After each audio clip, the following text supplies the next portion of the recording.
আমার পক্ষ থেকে প্রতি মাসে 100 জন করে অযোধ্যার রাম মন্দির দর্শন কর্মসূচি এই জানুয়ারি মাস থেকে 22 তারিখের পর থেকে নন্দীগ্রামে শুরু হবে।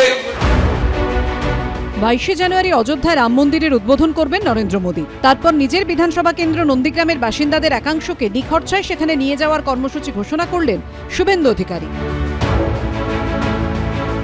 রাম মন্দির উদ্বোধনের পরে ভারত সরকার 700 ট্রেনের ব্যবস্থা করেছেন গোটা ভারতবর্ষে, যে ট্রেনে টিকিট কেটে যেতে হবে। আমি আমার নন্দীগ্রামের যারা ট্রেনের টিকিট কেটে যেতে পারবেন না এমন ভক্তদের প্রতি মাসে 100 জন করে আমি যাতায়াতের ব্যবস্থা করে দেব।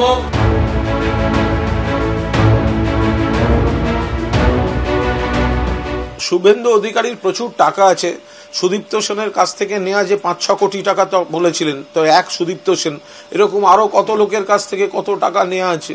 তো শুভেন্দু অধিকারী এইসব ব্যবস্থা করে দিতে পারেন। থাকা খাওয়া যাতায়াত এই টাকাগুলো আসছে কোথার থেকে? ওদের বাড়িতেই তো টাকার পাহাড় জমে আছে। সিবিআইডির রেডটা ওইখানে।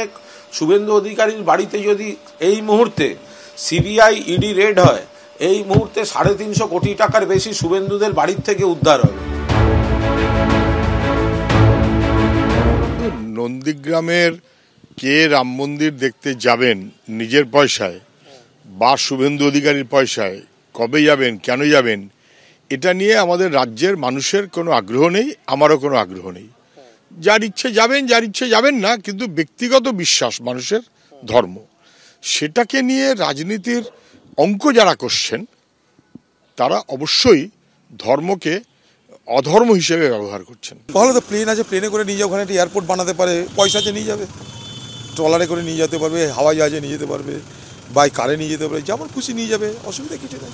রাম মন্দিরে রামলালার প্রাণ প্রতিষ্ঠার আগে থেকেই কিন্তু পশ্চিমবঙ্গের মানুষের অনেকেরই শীতকালীন ভ্রমণের তালিকায় যুক্ত হয়েছে অযোধ্যা। সেই কারণে এখন বহু মানুষ এখানে আসছেন। আর উদ্বোধন হবে 22 জানুয়ারি। তারপরে শুভেন্দু অধিকারী রাজ্যের বিরোধী দলনেতা যেরকম ভাবে জানিয়েছেন, যদি মানুষ চান তাদেরকে অযোধ্যায় রাম মন্দির দেখানোর ব্যবস্থা তিনি করবেন। স্বাভাবিকভাবেই প্রচুর মানুষ পশ্চিমবঙ্গ থেকে আসবেন, আর তাদের থাকার ব্যবস্থার জন্য ইতিমধ্যে এখানে প্রচুর হোটেল প্রস্তুত হয়ে রয়েছে। জানুয়ারি থেকে 22 ফেব্রুয়ারি প্রত্যেক প্রান্ত থেকে আমাদের কার্যকর্তারা অযোধ্যাতে আসবে। 6 ফেব্রুয়ারি আমাদের এখানে ঠিক করা হয়েছে, এখান থেকে পশ্চিমবঙ্গ থেকে 5000 থেকে 6000 কার্যকর্তা আমরা রাম মন্দিরে ওখানে যাবে। তারপর আমরা বলেছি যে 22 ফেব্রুয়ারি পর আপনারা রাম মন্দিরে আসুন, মানে দেখতে আসুন যে রাম রাজ্য কি হচ্ছে, রামত্ব কি আছে, সেটা আপনারা দেখতে পাবেন অযোধ্যা আসলে। বছর ঘুরলেই লোকসভা নির্বাচন, তার আগে জানুয়ারির 3য় সপ্তাহে রাম মন্দিরের উদ্বোধন ঘিরে সেজে উঠছে অযোধ্যা। বিটন চক্রবর্তী, অর্ণব মুখোপাধ্যায় ও অনির্বাণ বিশ্বাসের রিপোর্ট, এবিপি আনন্দ।